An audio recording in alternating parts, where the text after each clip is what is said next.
Good afternoon, everyone. Thank you for joining us today on the 2021-22 Tribal Energy Innovators Fellowship.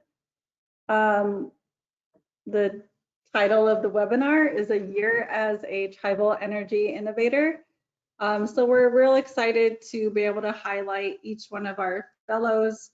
They're going to be presenting on their fellowship proposal and some of the activities that they were able to accomplish throughout the year. As you can see, we're going to have Daniel Wiggins Jr. He is Bad River Band of Lake Superior Tribe of Chippewa Indians. Also Brett Alberts, he is Spirit Lake Sioux from North Dakota, and Chantel Green, who is Nez Pierce from Idaho. And I am Tengshi Claremont, Managing Director of the Tribal Solar Accelerator Fund. I will give a brief overview about grid alternatives and the Tribal Solar Accelerator Fund, and then we'll go ahead and get into the fellows' presentations.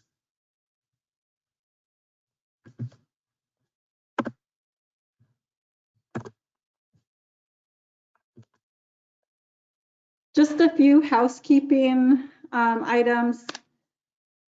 The webinar is being recorded, and this is so those that couldn't join at the top of the hour. 1 second, it looks like my screen is not showing.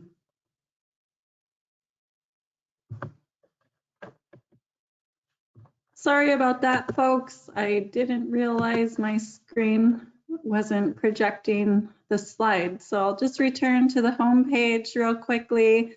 Again, just want to show you the title of the webinar, A Year as a Tribal Energy Innovator, and the names of our fellows. I will go ahead and get into the housekeeping slide once again.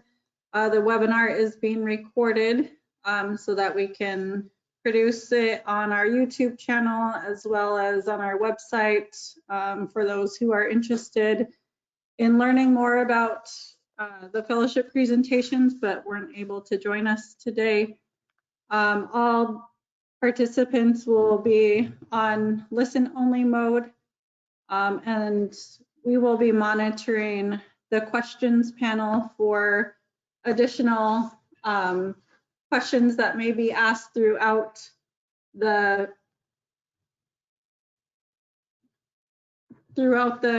presentation. And if you wish to speak, please raise your hand and I can unmute you as an attendee.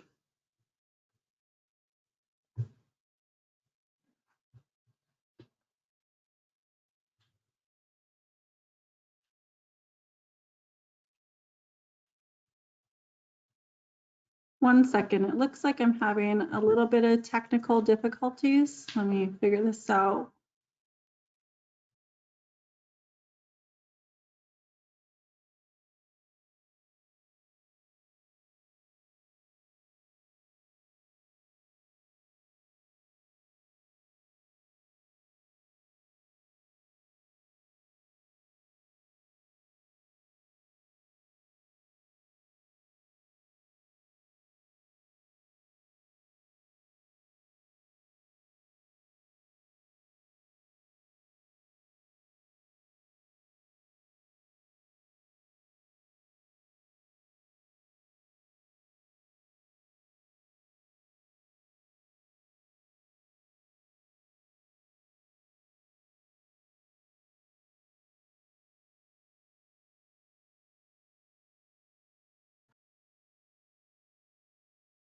I hope that slide view is a little bit better. Again, sorry about that. It looks like it was toggling the speaker presenter view.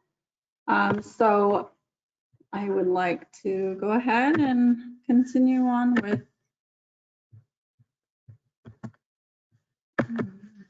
okay.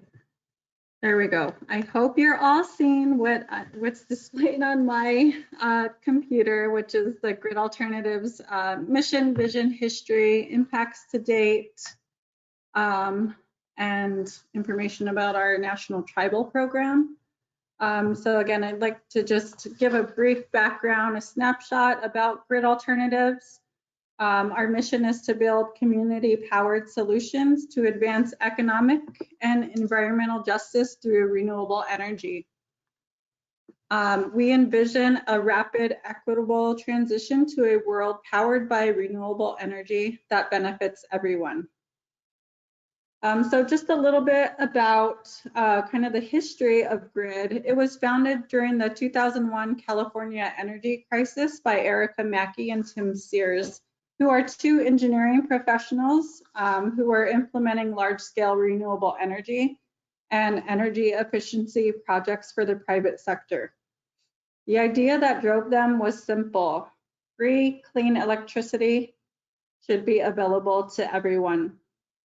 Through Grid Alternatives, they developed a model to make solar PV technology practical and accessible for low-income communities while providing pathways to clean energy jobs. Some of GRID impacts to date. GRID is a leading voice in low-income solar policy and the nation's largest nonprofit solar installer. Some of the families that are served by GRID throughout California, Colorado, and the Mid-Atlantic region and tribal communities are low income to moderate income folks. We do serve a lot of tribal communities in these regions, but we also serve tribal communities outside of the regions, which I'll get into a little bit through the National Tribal Program. But today, GRID has installed over 18,000 systems with a total kilowatt of 78,787, which is equal to a lifetime savings of $602 million. So again, we are a leading nonprofit solar installer that reaches a lot of communities throughout California, Colorado, and the Mid-Atlantic region, which is the DC area. Grid Alternatives National Tribal Program has worked since 2010 to help tribal communities across the United States achieve their renewable energy goals. Our model is a community-centric approach where we partner with tribes to identify, develop, finance, and implement solar power projects that meet community needs, which include education, hands-on training, and energy cost reductions for tribal members.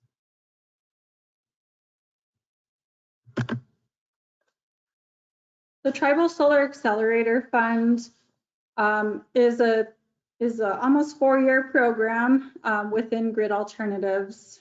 We are a tribal focused and tribal-led grant-making program, not just for tribes, but also for individual tribal members. So back in 2018, Wells Fargo announced a commitment of $200 million for sustainable financing, and $100 million was going to go toward financing clean technology and renewable energy projects.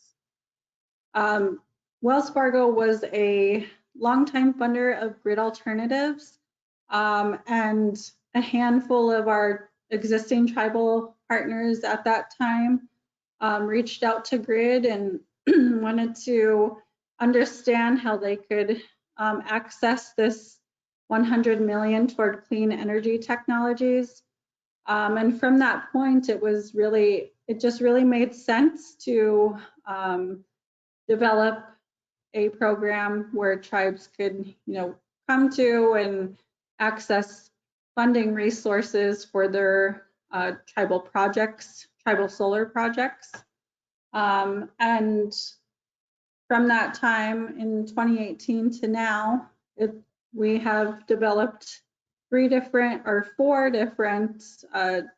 energy funding grant opportunities, 3 different individual leadership programs, and under that, I mean, we have, reached a number of tribal communities and tribal individuals that have participated in a number of our programs.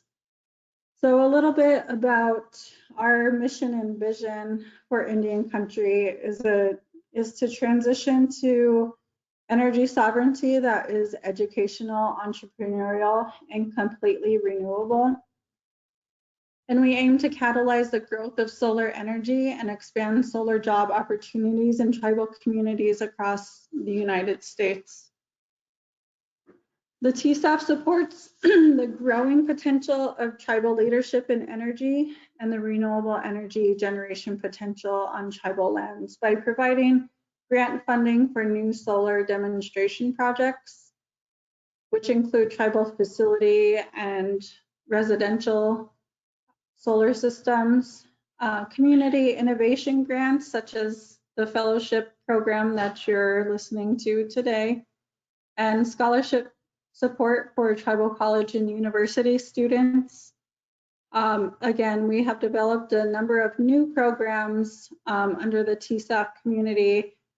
And so we're really looking to expand our scope of activities, our reach within Indian country, and really just looking to support through financial resources for tribes across Indian country. Some of our impacts to date, we have provided over $4.1 million in tribal solar grant funding. And that also includes, again, our leadership programs, which are more geared toward individuals looking to develop their entrepreneurial or educational ideas for their communities, as well as the TCU scholarship program. And through this work, we've also been able to work with about 30 tribes as grantees, and a lot of those tribes are now in their next phase of development around their renewable energy planning and infrastructure. And so with the Tribal Solar Accelerator Fund community, we have, reached over 30,000 tribal folks through all of our programs. I just wanted to provide kind of a visual of the representatives of the Tribal Solar Accelerator Fund team. From left to right, John Teller, he is our communications officer, and from the Menominee Nation. I am next to him, Tangshi Claremont, I am Sistin Wapton, and Sichangu Lakota. Next to me is Christian Weaver. He is from the Shinnecock Nation, and he is our program director. And next is Angelica Wright from the Choctaw Nation, and she leads all leadership programs. And then next to her is Adam Badwoon, who is the Chief Development Officer at Grid Alternatives and also the Tribal Solar Accelerator Fund founder. So our team is, tribally diverse. We're located in different areas of Indian country, but we're all here to support our TSAF community and those who are looking for grant funding. We're also looking to support and create that knowledge in the industry so that folks in the industry are aware of the innovative and unique needs of tribes, but also the ways that tribes are planning and developing for renewable energy technologies in their communities.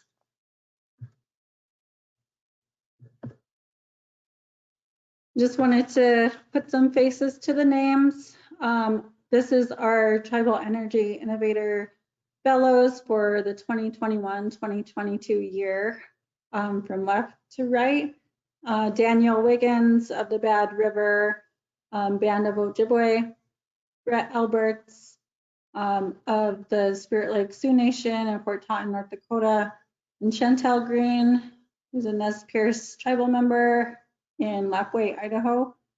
I will be turning it over to Chantel so she can provide her presentation on her fellowship goals and activities.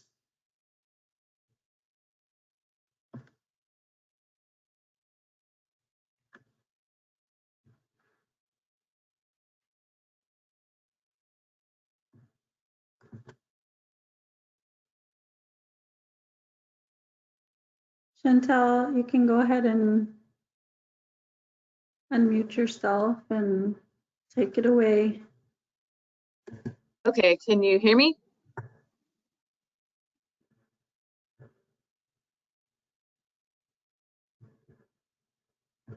Can you hear me? I can hear you. Oh, okay. Thank you, Danielle, for that. Tatsmewi, good morning. My name is Chantel Green. I've been a Tribal Energy Innovator Fellow for about a year. And you can go ahead and go to the next slide.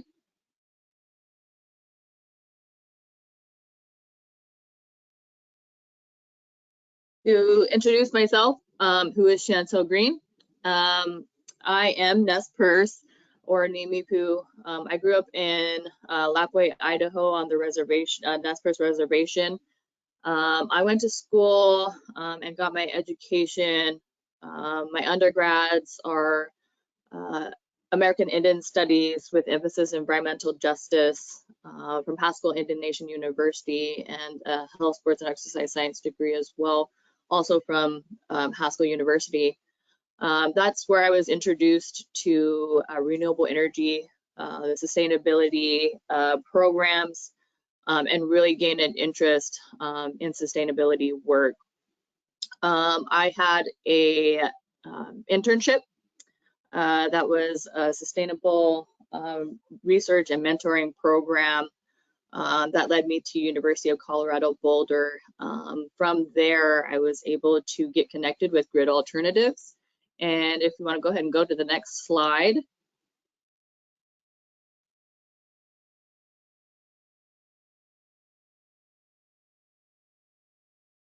To embarrass myself,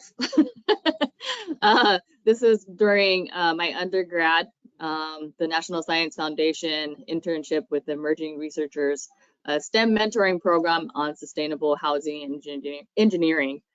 This was the internship that I was introduced to Grid Alternatives, where we were able to do work as volunteers in the Denver, Colorado area. So this is during my time of undergrad. I was finishing my environmental justice degree with Haskell Indian Nation University. I went on to return home. From there, I obtained my master's degree from University of Oklahoma, and that's a master's in legal studies. I continued the work in environmental justice with my own tribe, connecting our housing programs, and then staying connected with the Emerging Researchers STEM Mentoring Program at University of Colorado Boulder. We were able to obtain scholarships for tribal members of the Nez Perce tribe, where I was able to get internships, paid internships for a few of our 6 of our high school students through this internship, and we were able to educate our students on STEM, straw bale houses, engineering, sustainable engineering, how to build and how to construct with natural building materials. That program went really well. All of our students end up going to college, with 2 as of right now who are actually solar installers in our Nez Perce solar program right now. So you can go ahead and go to the next slide, please.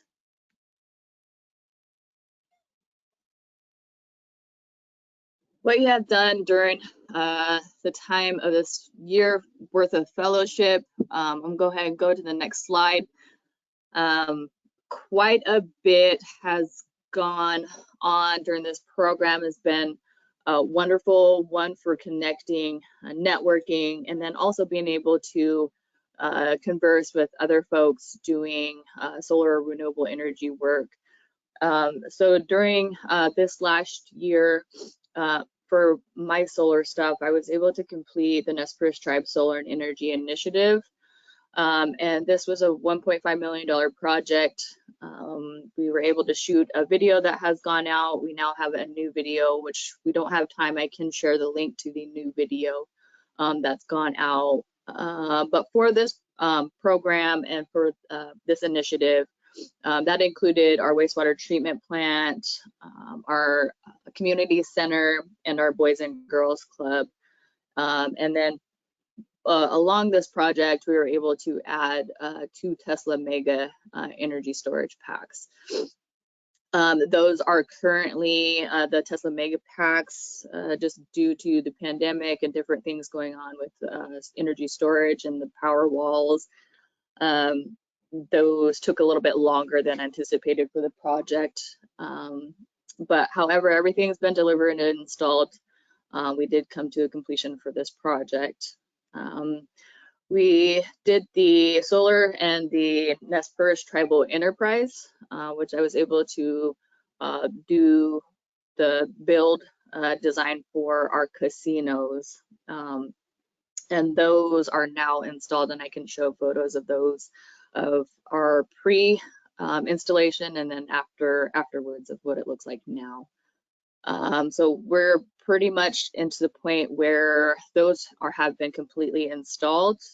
They're still doing work on the electrical parts to make sure that all the electrical pieces and those are energized as of right now. We did do buildings for our fisheries buildings to solarize those in our Oregon offices.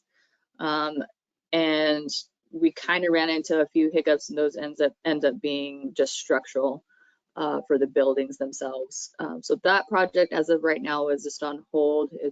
I already have a build design and cost to move forward.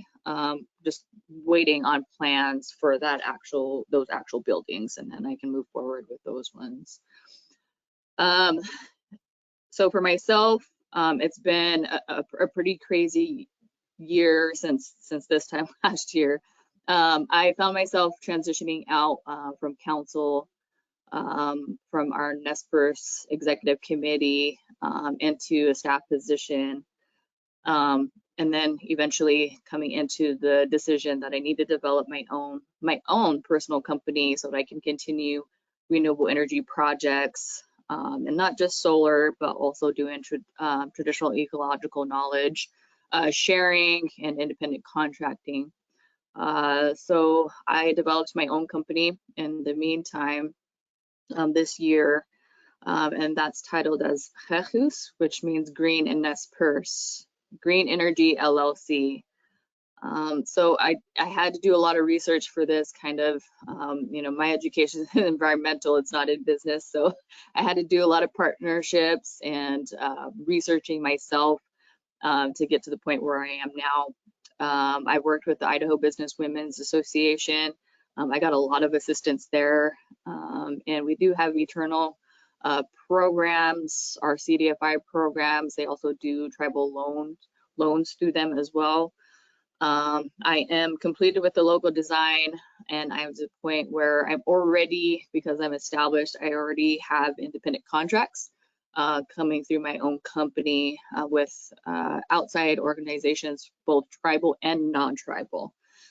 So I am building 2 solar projects right now, one for a non-tribal construction company here in the Lewiston area of Idaho, and one tribal large tribal program building that will be solarized for the Shopai tribe, most southern in Idaho, bordering Nevada. So those will be coming forward as well. I'm getting simultaneously still completing a launch date for my own website. My logos are, everything is completed. I'm just kind of looking on a ways how to promote small businesses at the same time of doing my own launch event. And then I do have a website. I can't share. I don't think I can share my screen right now. I could at least give a sneak peek of what that looks like. So I'm just finalizing that right now, and that will be completed come July.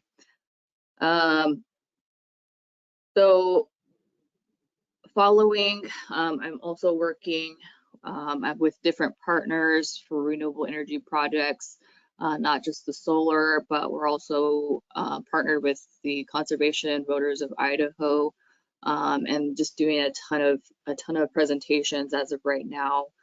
And then moving in the direction of climate commitments for the tribes. I'll be presenting July 6th to all 5 tribes, and looking to introduce my own company and reintroduce myself, which they're familiar with me already, being on council, but being able to move forward on larger scales with the climate commitments and a large utility scale project that I do have an investor coming forward, that we can start completing large projects and getting all the tribes to work together. And that's what the Nez Perce tribe has been promoting, and that's what I can do eternally now that I'm branched out on my own and be able to provide that independent work to the tribes, whether it be for research, grant writing, funding, assistance with building, trust relationships, networking, and kind of move these projects forward. You eventually get to the point where I've been in conversations with Department of Energy and DEMD on a utility feasibility study for the Nez Perce tribe, especially with the more projects that we build and transitioning our own energy story. We'll be looking, which would be most ideal if we move forward with a utility company of our own. And so that's where I'm at for that right now. And then kind of moving forward, we can go ahead and go to the next slide. This is an article that was written. This was our Solar On event, coordinated eternally. This is where the tribe, we were able to flip the switch, energizing 770 solar panels. This was the first large solar project that I was able to complete while I was on council for the Nez Perce tribe. This is where, just close to the photo that's on here, is where our mega pack actually now sits, or one of them. And you can go ahead and go to the next one. This is, again, just part of our Nez Perce tribe solar power on virtual event. We actually were able to do that Facebook Live as well, especially with the pandemic and everything. We've made everything accessible, both in person and virtually now. And we can go ahead and go to the next slide. These are photos of my solar installers, which we started out first with 16, 26 within 2 months of this project, 36 within 2 months, and then we were clear up to 50 within a 3-month span of Nez Perce tribal members going to our tribal employee rights program to sign up to learn about solar and renewable energy. And so these are our tribal members here working on the wastewater treatment plant, which is now completed. This project actually has transitioned out in partnership with, I work very closely with my good friend Stephanie Krantz She's our climate change coordinator for the Nez Perce tribe, who wrote for Seeds of Sovereignty grant funding that was able to move along doing the solar, and what we intended for was to actually be able to grow hemp underneath here. So making it both renewable energy, solar, and agriculture project together. So some of these projects were actually building upon each other and able to do agriculture and farming underneath some of the tilt solar solar projects that we have completed already. And you can go ahead and go to the next one.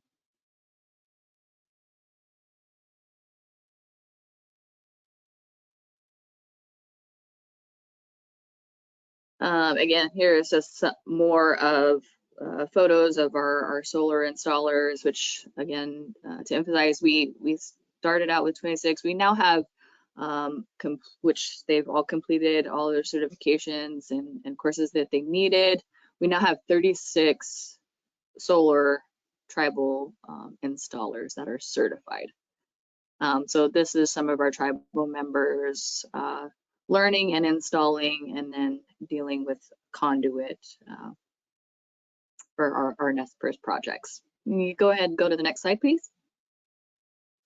This is the Nez Perce tribe Clearwater River solar project. This is the roof prior to, so these are our enterprises. I guess my transitions also brought me to where I'm now the Gaming Commission Director.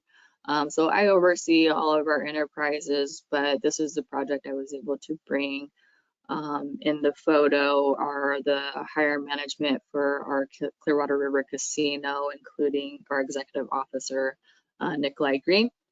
So this is what our enterprise, our casino roof looked before and after installation. If you want to go ahead and go to the next slide, this is what it looks like now.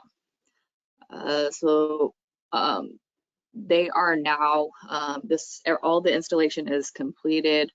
We're making sure eternally everything is completed. This project was on a separate deal, a utility. So that's kind of some of the things that you actually end up learning is dealing with different utility companies. This one was tied up into the Clearwater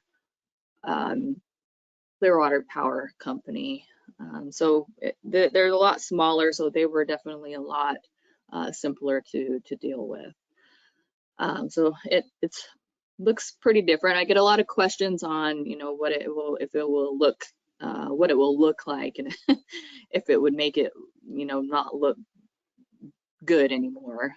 However, you can't really tell when you're actually driving by our casino, unless we tell you, hey, there's our solar panels, unless you're up on top of here where you can actually get a photo like this. But most of the people can't even tell that, we have all these solar panels up on the roof now. So it didn't, at least for that part, I guess them thinking that it would actually make it look not very pleasing. It's definitely not what happened. If you can go ahead and go to the next slide, please. What I've learned, so you can go ahead and go to the next one. What I've learned, it's literally so much that we've learned. Again, every project is different, and learning how to deal with the utility companies. I think most folks that have dealt with building solar renewable energy projects, sometimes those are the most difficult times. My learning experience came from basically from the very beginning. Learned a lot on how my own community would actually react to, and learning along the way. And some folks not knowing about renewable energy at all, solar at all, and having to learn about it. There's been different responses, especially the ones that actually have to not deal with it, but actually have to learn something about it. and having to deal with, it is just that lack of knowledge piece, and being able to know that and maintain that, to continue promoting it, and moving these projects along. Sometimes you end up with hiccups. In our community, it's been really inviting. It didn't come without, complications at all. There were a few speed bumps along the way, but we were able to kind of get through those, and realizing at the same time that if you maintain workforce training and development as your cornerstone, has been a major driver. Also, with our tribal folks being able to really address and get behind what our tribe promotes very highly as dam removal or breaching, as we are known as the salmon people, and that's what we promote historically, culturally, economically, and knowing that the dams have been incredibly detrimental to our fish runs. So being able to get behind renewable energy and solar projects gave our individual tribal members a personal way to make a big impact. So that's been a good thing in our community. And we're continuing to learn along the way, now kind of branching out and knowing how to actually build the projects. I'm still learning that, how to, I guess, obtain funding is kind of where I'm at right now. So being able to be that resource for other tribes and non-tribal folks to move these projects is kind of where I'm at right now, and maintaining being a big resource. So kind of learning how to teach all at the same time. Obtaining funding has been probably the most difficult, especially with federal funding. And there's just different mechanisms, and I know there's a lot of renewable energy funding as of right now. It's just the difficulty of, most tribes don't have the capacity to actually write for grants. Maintain them is another thing, deliverables, but gaining access to the federal funding has been now a little bit more of a difficult thing with, there's different requirements for each funding source. So that's gonna probably remain that way. So learning how to position my own company in a way that I can funnel money to these projects and get them off the ground quicker. Go ahead, go to the next slide, please. So what I plan to work on moving forward, kind of explained a little bit of that already. If you want to go ahead and go to the next slide. So I did develop my own company, so that's going to be most of the work right now. I do promote the Nez Perce tribe and what their message is, but I can no longer speak for them. So I'm transitioning out just as an independent contractor, and being able to provide building projects, research, grant opportunities, relationship building, trust building, and as well as internships. I do partner with Community Rebuilds. So these are free internships that I can provide to tribal members. They get a free learning experience and certificate program that's a 5 to 6 month program. And they do get certified at the end of it. They learn everything that there is about sustainable engineering, how to build straw bale houses from the ground up, to auditing, solar, renewable energy, how to work with the materials, webinars. Everything is provided, free housing, stipend, and on top of that, I can actually supplement funding that I went after on my own with my own company. So trying to do our best at making the students make it as simple as we possibly can and help guide them along the way to finishing these programs and gaining access to more learning opportunities. So that's me moving forward. You can go ahead and go to the next slide.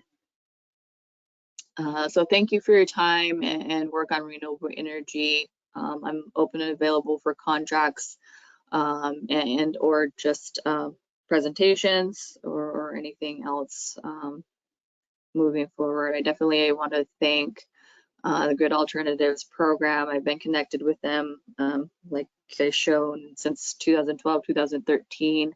It's a great nonprofit program, and I look forward to maintaining the relationships that have been built so far. So thank you for your time and work in renewable energy.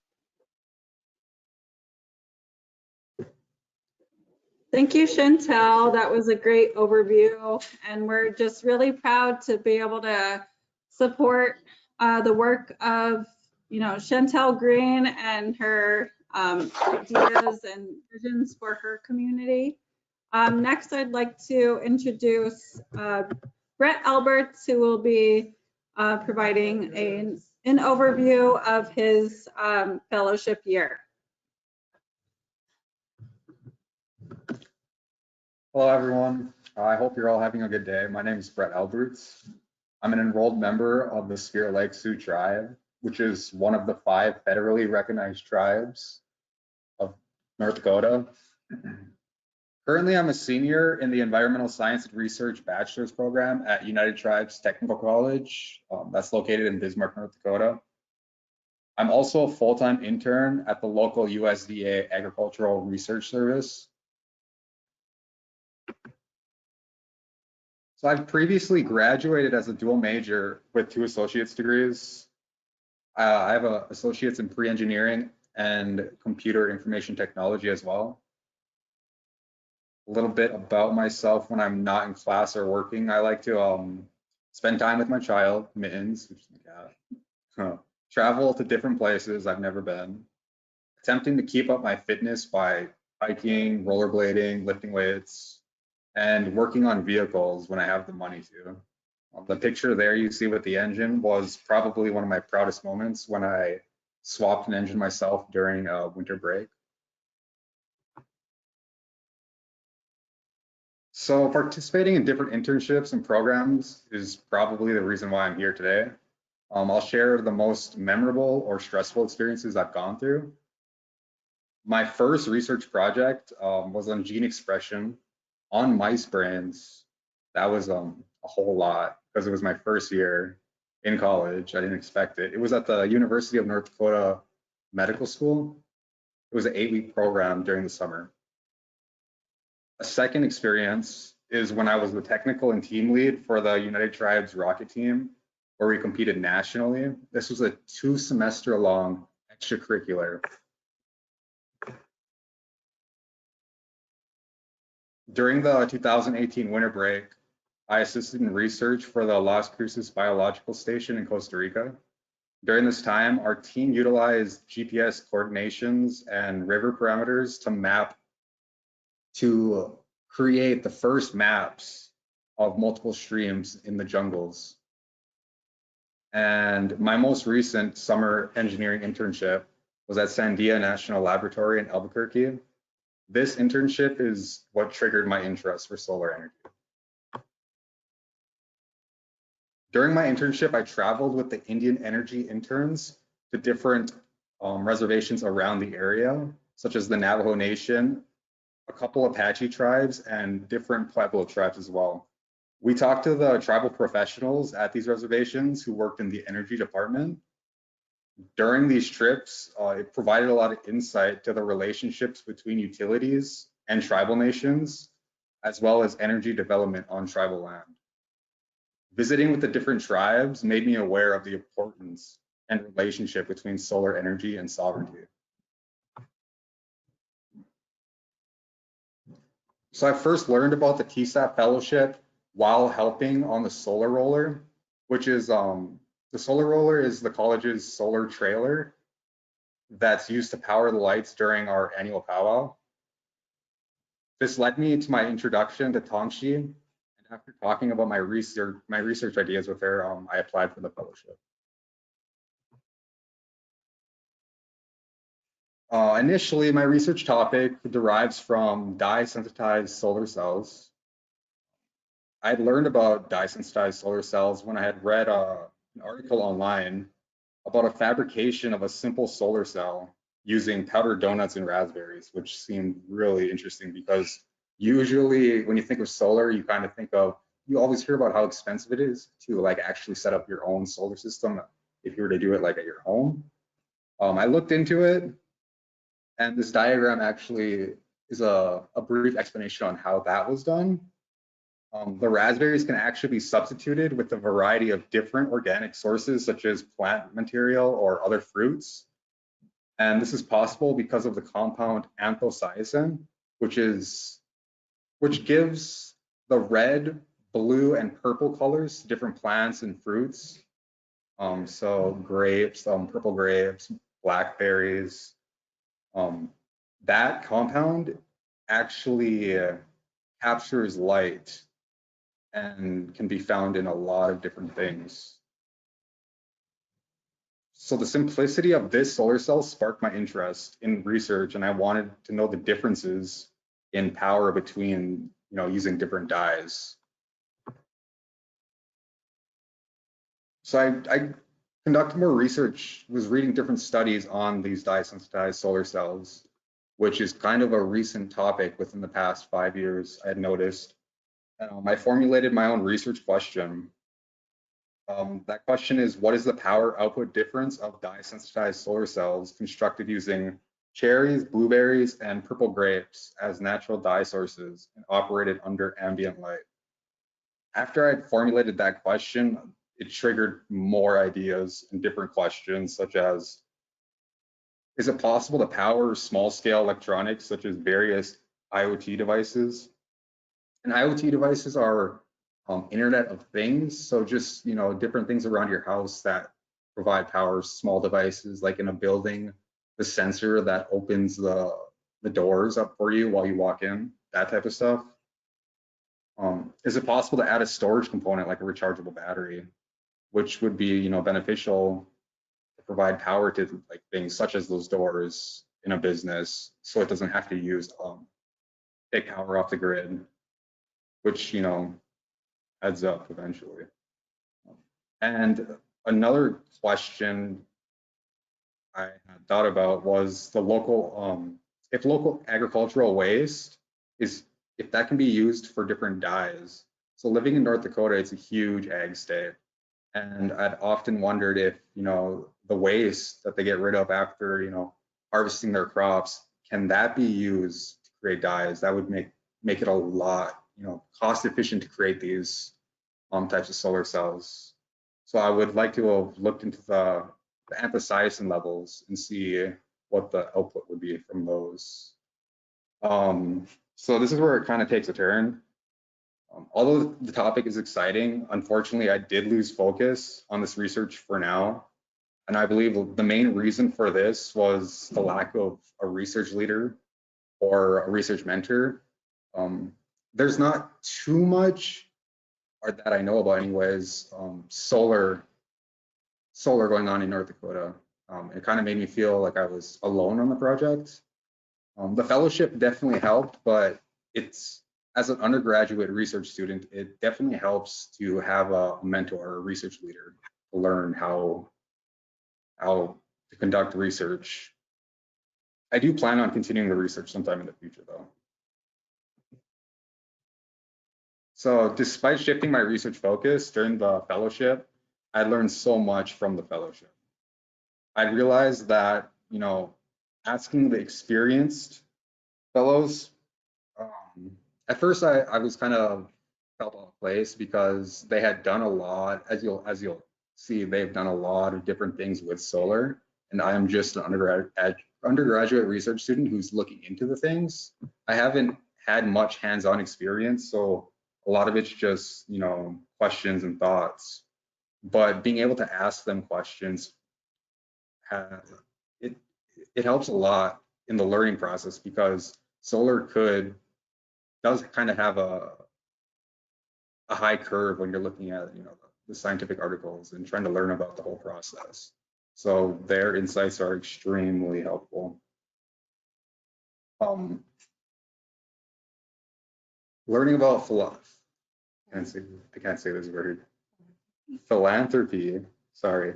Learning about philanthropy. I can't even say the word. That's how new the topic was to me. I've heard the word before, but I didn't know what it meant. So learning the basics and different topics such as ethically fundraising for tribes, I can see how beneficial this will apply to me in the future. The networking opportunities gained from the fellowship are invaluable for those who want to help tribal communities with solar projects, or just learn about solar projects in its own. That's my biggest takeaway, probably, as well as being empowered to know that becoming a native entrepreneur of solar energy is completely possible, just like you had seen previously. So moving forward, I didn't stop doing research completely. As I'm working with the USDA, I'm conducting soil decomposition research, which is still related to the bigger picture of climate change, which is a passion of mine. I'll be using tea bags, which is an inexpensive and accurate method to measure decomposition rates in different soils. Right now, it's kind of expensive. The methods used are expensive, so it's not done as often. And these data values are actually used to help create climate models. They're only using estimated numbers most of the time. So being able to provide accurate data for these models will help us create more accurate models for the future. After I graduate with my bachelor's, I plan to further my education to a master's degree while I work full-time. And lastly, although my focus shifted temporarily, I hope my relations with GRID continue in the future. And I'm extremely grateful to have taken part in this fellowship and appreciate the flexible funding support from TSAF. This has made my goals and aspirations as an independent first-generation Native American student possible and a lot less stressful. Thank you, everyone. Thank you, Britt. We learned a lot from Britt as well, just being a unique research student. I don't know how many of you all have heard of dye sensitized solar cells, but this was the first for me, and it just sounds like a really indigenized, innovative way to look into other ways to develop solar cells. Right now, it's about lithium mining, but if this could come to an actual fruition of developing this type of technology, I think it's going to be really valuable in the future to not just tribal communities, but to the industry as a whole. So it looks like we have just about 7 minutes left. I think we can go a little bit over, but wanted to make sure our next fellow, Daniel Wiggins, has the opportunity to share his research or his proposed activity throughout the fellowship. Thank you, Tanshi. So if you can go ahead and unmute yourself, Dan, and you'll be on presentation mode. Awesome. I think you guys can hear me.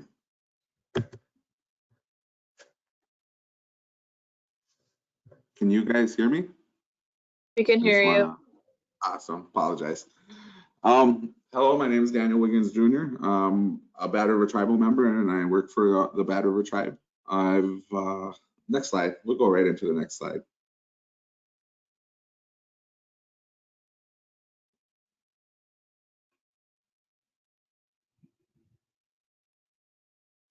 Next slide, please.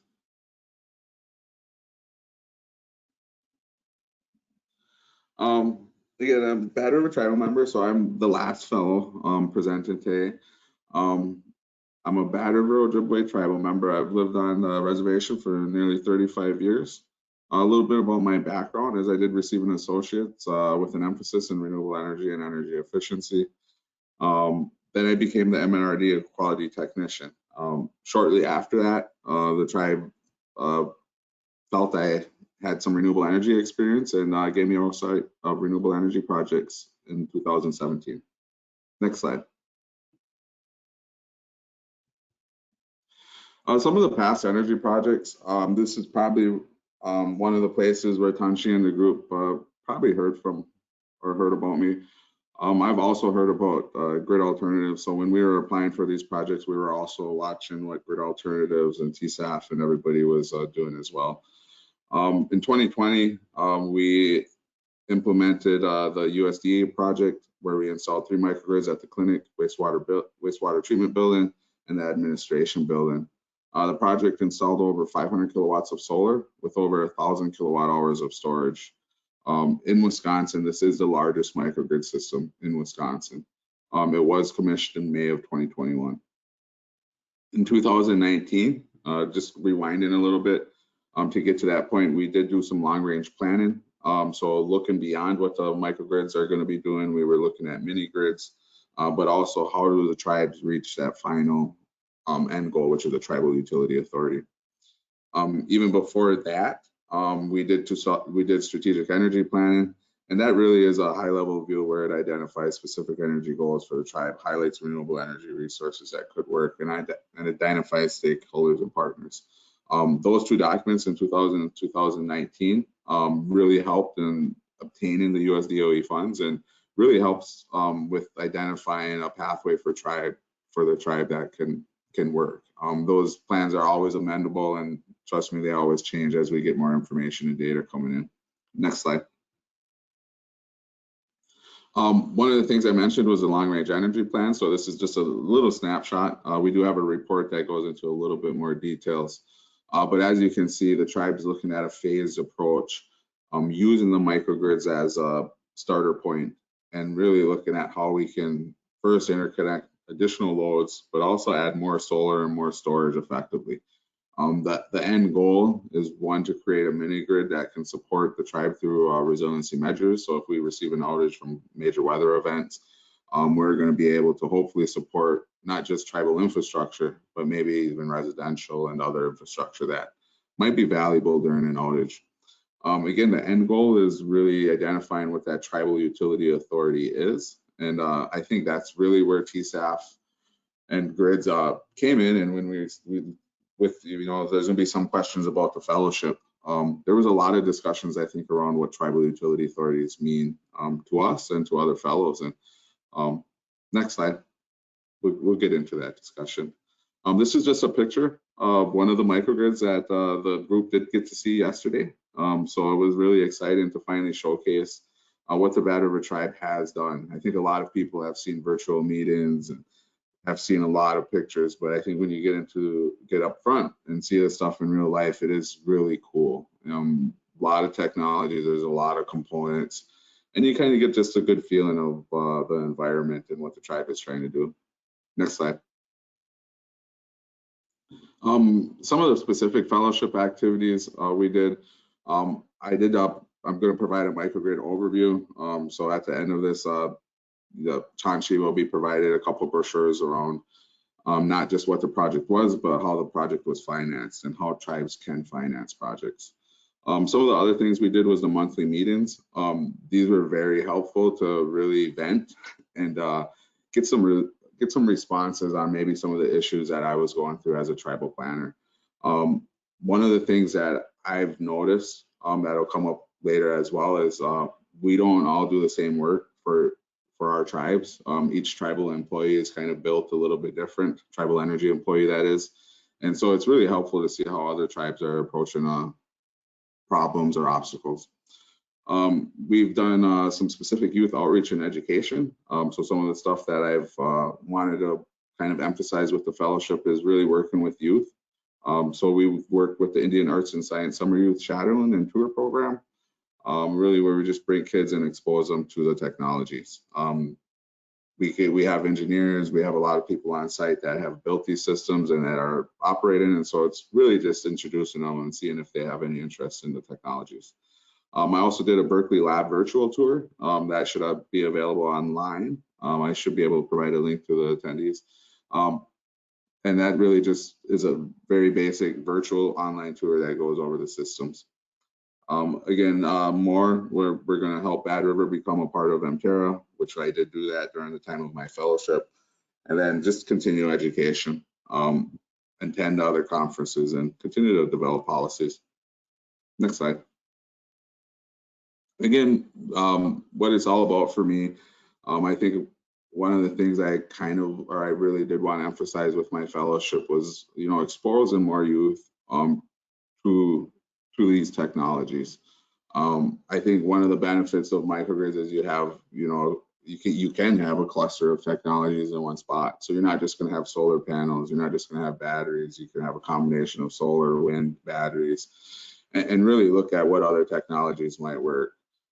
Within that same breath, I think we've realized how technical these microgrids are, and the building of capacity for tribes is really going to start with identifying youth that want to fill these roles and fill these gaps. They really are our future. I think every tribe has a 7th-generation teaching, and really what we're doing today is for the youth of tomorrow. Next slide. What I've learned, all tribes face similar energy issues. And I think this is one thing where I really was able to take away from the fellowship. I think Brett highlighted where he was at with his energy roles and how he was approaching, the future. And there's a lot of uncertainty. And I would say, at his age, a lot of us are probably at that point, or we're at that point. And I think this is where the fellowship really played a key role, and I'm hoping Brett really was able to take some stuff from me and Chantal in the group. Is some tribes are way ahead and some tribes are just starting out, but we all face similar energy issues. It is amazing how each tribe is approaching energy issues differently, but when you look at the base obstacles and problems, they're all the same. And so I think it's really important to have fellowships and groups like this that are really able to focus on certain issues and really have free and open, full conversations, I think was the other thing. There was nothing really off the table that we couldn't discuss, and I really appreciated that. The other thing that we emphasized on is utilities are difficult to work with. And so, that we can get into the utilities and how many obstacles utilities provide, but between policy and upgrades, I think that really emphasizes two of the key areas. Tribes also strive for energy independence and sovereignty. I don't think that changes with any tribe that you go to. I don't think you can ask one tribe and they'll say, hey, we don't want energy independence. And so that's something, again, we share. It can be defined differently for each tribe. So I think this bothers funding agencies, this bothers other municipalities, this bothers neighboring partners. Is, one, if they've worked with other tribes, they feel like they have an idea of what other tribes might want, and that's not the case. Each tribe is going to define energy independence and sovereignty differently, and that's our right. That's our inherent right.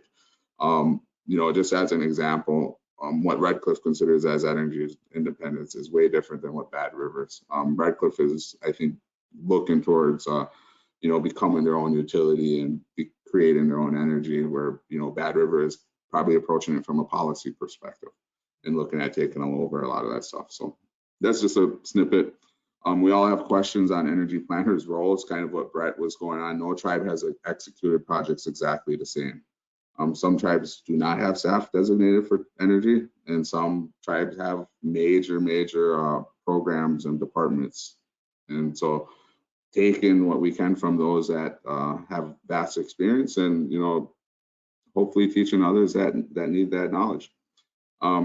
Tribes don't have the same policies in place. I think one of the things I learned from Chantal is, just the LLC ordinance, for example, and how she was able to maneuver through her tribe using her own business.